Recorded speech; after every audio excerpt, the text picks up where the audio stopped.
post-flight debrief, safety debrief.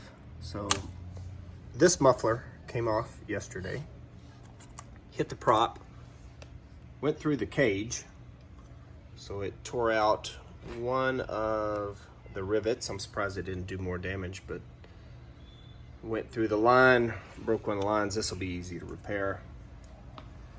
I went through and took the top muffler off, so that's not enough. So Avery mentioned this on his channel. I actually watched that before I went to fly, but I kept checking mine every time I would land, and they weren't loosening up. So I should have followed his advice and gone through and replaced these bolts and put some Loctite on it. That's what's in the mail now, and I'm going to go through and make a separate video on the repairs that I made and the changes to the bolt real quick. So that's an M5 by 20. It needs to be an M5 by 30 to have enough length to add security to these mufflers. Now I had to buy a different muffler. I'm going to keep this one in case the one that I bought doesn't fit the one that came off. It'll fit the top, so if I have to, I'll swap these out. I would have preferred to have the same type of muffler on there. It did come with a gasket, and the ones that I ordered have a gasket, so I won't have to make mine like Avery did.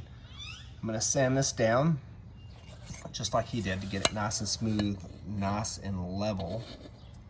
So, and just to make sure, I'm gonna probably take some emery cloth and grind that down. Didn't really damage the cage too much other than pulling that rivet out, but it didn't change the shape of it. Like I said, the cage itself will be easy to repair, and you can see where this impacted the cage on the muffler and where the prop caught it. I mean, it did a lot of damage, and obviously it did a lot of damage to the prop. I took these bolts out. There's no warping. I'll more than likely replace these bolts just in case, just because they went under that amount of stress. And another issue that came up yesterday is usage of gas. I ran out of gas while flying. All right, let's talk about fuel consumption. So I had that all leveled out, measured off, and did half-liter increments.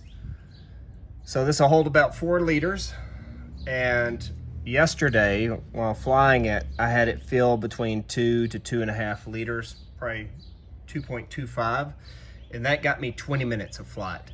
Now you gotta think, I'm a bigger pilot, and so I had to give it a lot of gas on takeoff. Anytime I wanted to climb out, I was full throttle for most of that. Now a smaller pilot may not have to waste as much gas just staying in the air like I did. I was on a single surface glider.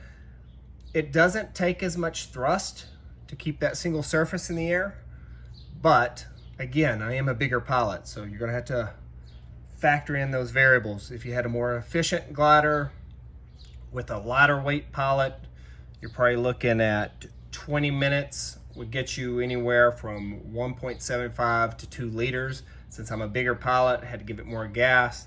I was anywhere from 2 to 2.25 liters in consumption for that 20-minute time period.